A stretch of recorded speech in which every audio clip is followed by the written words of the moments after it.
Today we're going to have a look at 5 obscure grand strategy games that perhaps you didn't notice. The first on the list is Winds of Trade.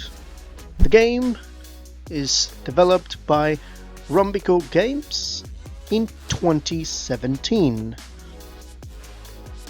In Winds of Trade, you can become the East India Company and create an empire of the sea in which you are going to trade with different settlements. You can choose your difficulty, you can customize your colors, and also there's an option to name your first ship. You have the option to choose from brigs, schooners or galleons. You have the option as well to choose your own victory conditions.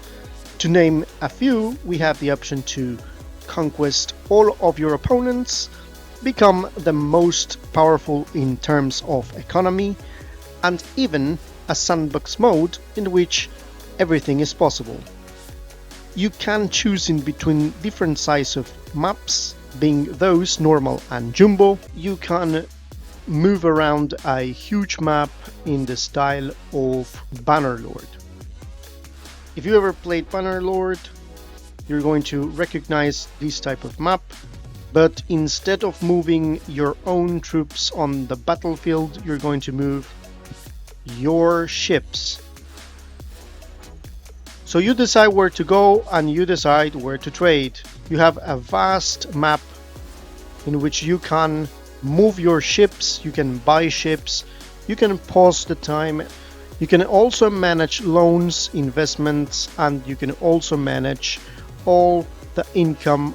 You have different types of quests available in which you can gain money, and you have time limit to do the quests.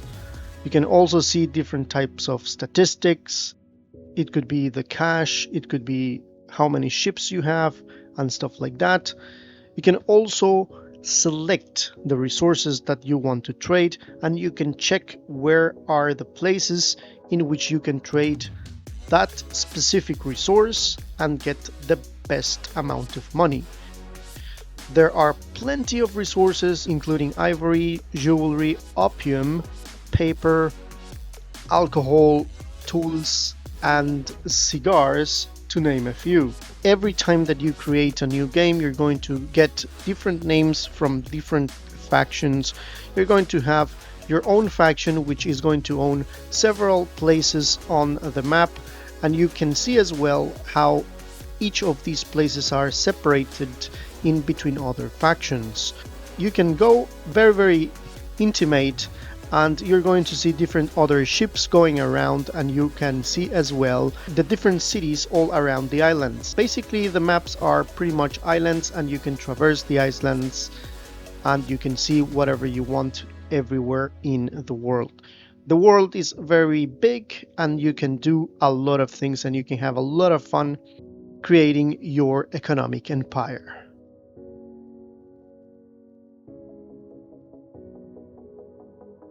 Next one on the list, March of the Eagles. This one from Paradox Interactive is one of the most interesting Paradox games out there. This one sadly only have one bookmark, which is the Grand Campaign. You can choose, as always, a lot of recommendations down here, and you can as well choose your difficulty in between hard, very easy, and normal. The same for the AI aggressiveness. You can choose in between France, England, Russia, Spain, Austria, Russia, the Turks, and Sweden.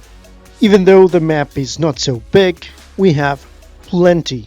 And when I say plenty, I mean plenty of provinces to conquer. We have the outliner here in which we can see different types of garrisons, supply, armies, so on and so forth. We have the option to find the ledger. On the ledger we can see countries, armies, economy, manpower, ideas, coalitions, wars, and provinces. Talking about Napoleon, we have a lot to dig in here. We have all the generals, we have the possibility to assign any leader that we want. We have the options to load armies into ships. We have the option to see the overview, in which we're going to see the decisions. There are not a lot of decisions in here because this was a very simple prototype for Europa Universalis, but nevertheless it is beautiful to see how this game achieves a lot. We can see the budget, we have province tax, harbor fees, loans, satellites, events, subsidies, spoils of war, and we have expenses in which are involved the recruitment, military maintenance, interests, also event satellites, constructions, peace and war subsidies. We can take loans as we wish, and you can go and see the military. We can see different troops from the time period, and also we have ideas. In here we can move through a tree of different ideas that range from 1 to 5, either from land movement ideas, naval, supply, fire, French ideas depending on the country that you are using, and then we have diplomacy. The game also has a lot of interesting stuff concerning the troops of the time, and it has a lot of emphasis in supply lines. Different groups and types of troops are present on the game. Ground infantry groups, line infantry groups, cavalry groups, artillery groups, and you can see also the differences in between the troops on the map. We also have light infantry, militia groups, and service groups. Every single army has the option to show us the detailed view. The 5th Corps, commanded by General Jean Lannes, it is comprised of these troops, and you can even select what is the left flank, the right flank, the center, and the reserves. On reserves we have things such as supply brigades, which are the baggage train, and we have artillery brigades. On here in this example we have things such as artillery brigades, and also we have the different types of cavalry of the time, in between hussars, chasseurs. We have as well line infantry brigades and light brigades, including special elite infantry brigades. The game has a beautiful map that we can enjoy, and I am pretty sure that you are going to enjoy it.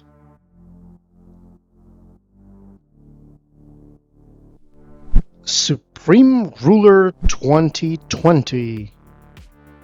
This is developed by BattleGoat Studios. In here we have the option to select all of the countries, and we can go beyond that because there's an option in the campaign selection in which you can choose Shattered World. In Shattered World you not only have, like for example in Global Crisis and World 2020, you have the option to select in North America, Canada, Mexico and United States, but in Shattered World, as I was mentioning, you can select each and every single estate of the actual continent. There's also a difference in between World, in which we have 182 regions, and Global Crisis with 184 regions.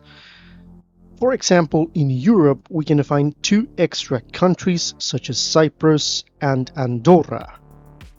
All the countries are separated by color. When we talk about the countries, we can go inside and see the actual cities.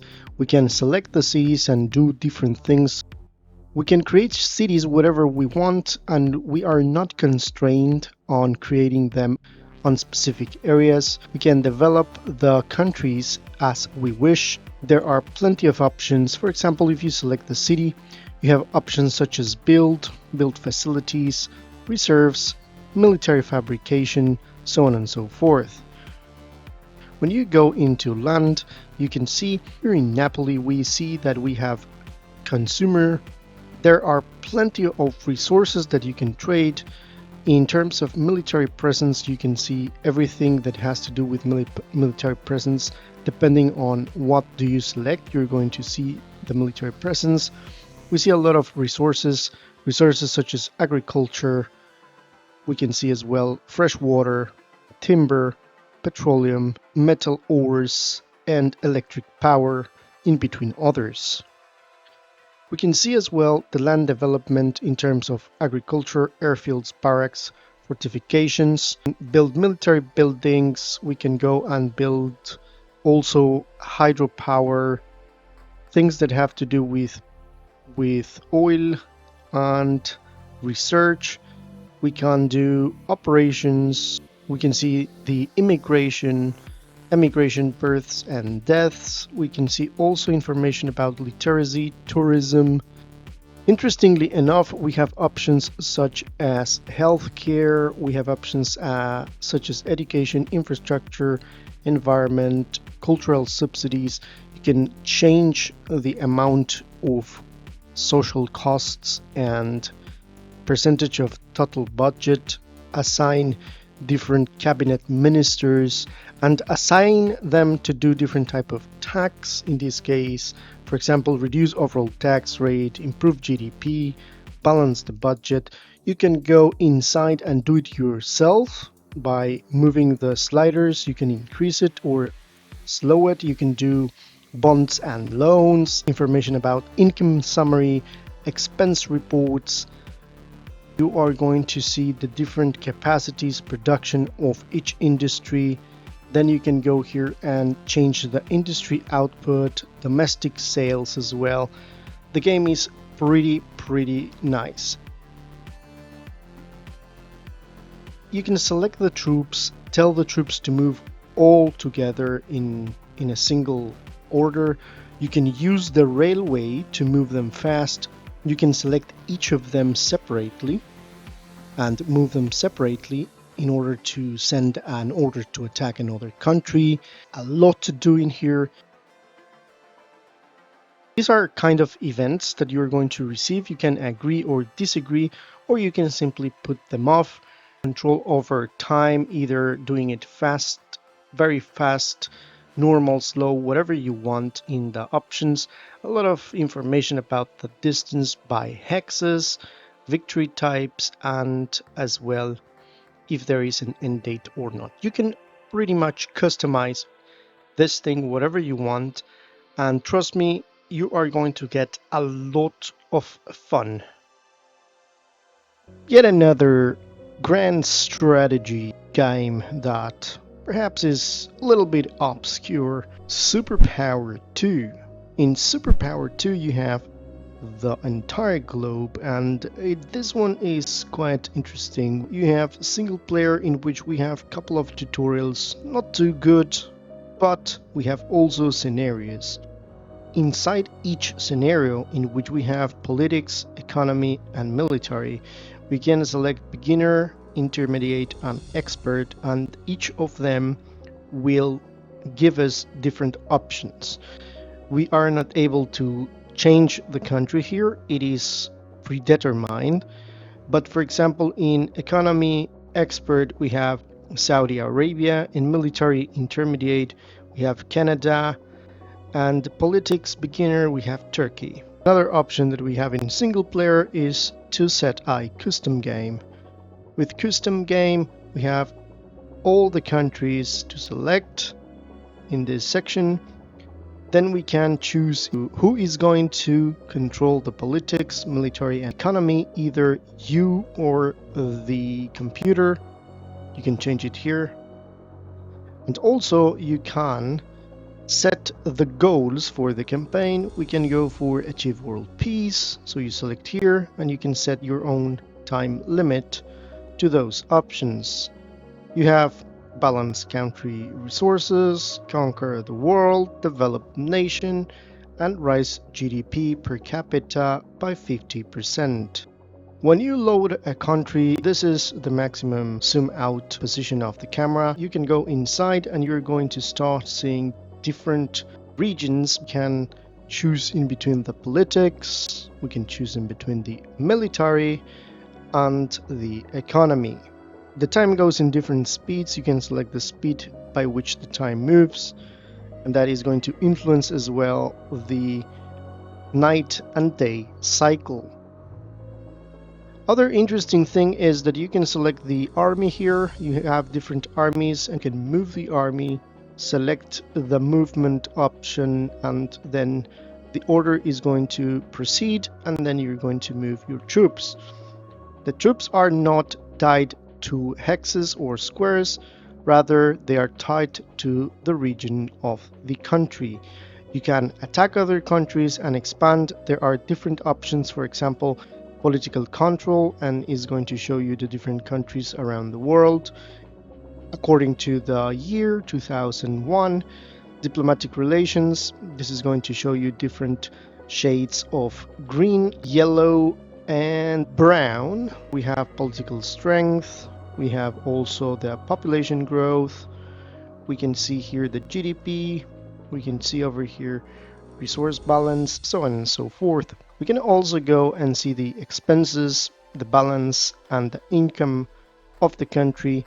In the budget, we have options such as diminishing the propaganda or increasing education, healthcare, environment, research, foreign aid, in between others. In politics, we have constitutional form. We can change here from different types of governments: communist state, monarchy, single party democracy, theocracy. We can change the capital. We can also see the internal laws, freedom of speech. We can permit or not permit things such as freedom of demonstration, women's suffrage, contraceptions, open and close borders, and also in immigration you can close the borders for your own. One of the most interesting things about SuperPower 2 is the military system. In here we can buy different types of troops.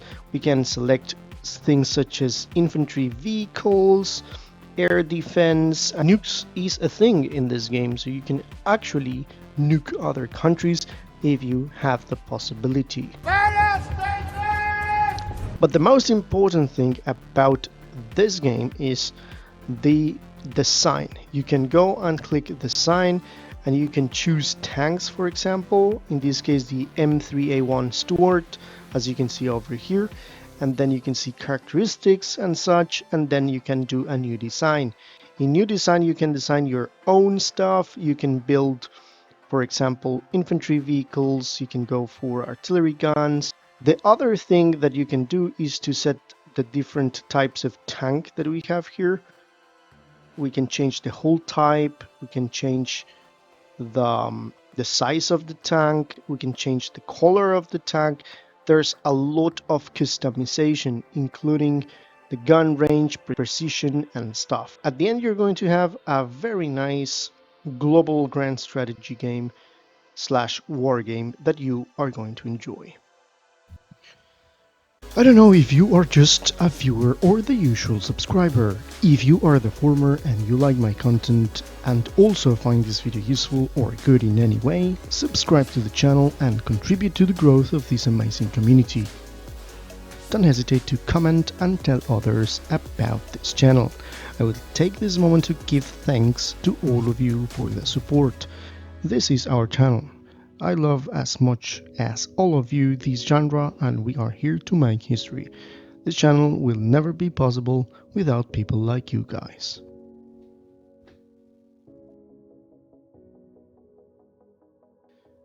Number 5. Sengoku, another incredible game from Paradox. This one is very obscure. Some people don't know that this game exists. This is the Samurai Crusader Kings. This one is amazing. We have, for example, historical starts such as the Onin War and the Kanto War. As any other Paradox game, you have different options for maps showing the political scene, diplomatic relations, relationships with other clans, and factions in between others. We have options to see the ledger. On the ledger, we can see clans. Religions are implemented as a mechanic in here, so we can also see Shinto, Buddhist, and Christian. We can see the provinces, clan diplomacy, the current wars in between the clans, the dynasties, daimyo titles. We can pause, we can increment the velocity of the game. We start in 1467. We have an outliner in which different things are going to be shown here: buildings, armies, recruiting retinues, land combat, sieges, and others.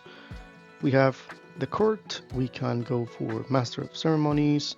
We can appoint also the master of the arms, and we can appoint the master of the guard. Each of these guys are going to act as diplomats and agents, so we can improve village, improve relations, increase taxes, recruit run-ins, and restore order. We can expand guilds, sow discontent, and hire ninjas. As well, we have in the clan our own heir and the actual clan leader. We have parents. We have also different decisions that we can select from this menu. We can expand the different courtiers. In the military, we are going to see different information such as the total army count, the total army raised, cavalry, gunpowder, and infantry. There's also an option to create plots.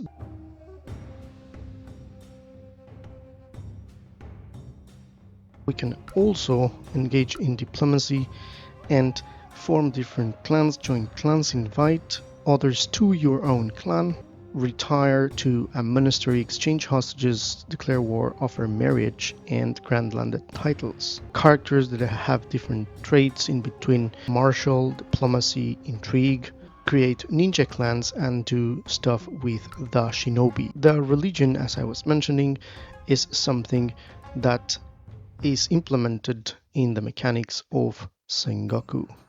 The map is pretty nice. As any other old Paradox map game, we can click the control key and we can see the map in a different perspective.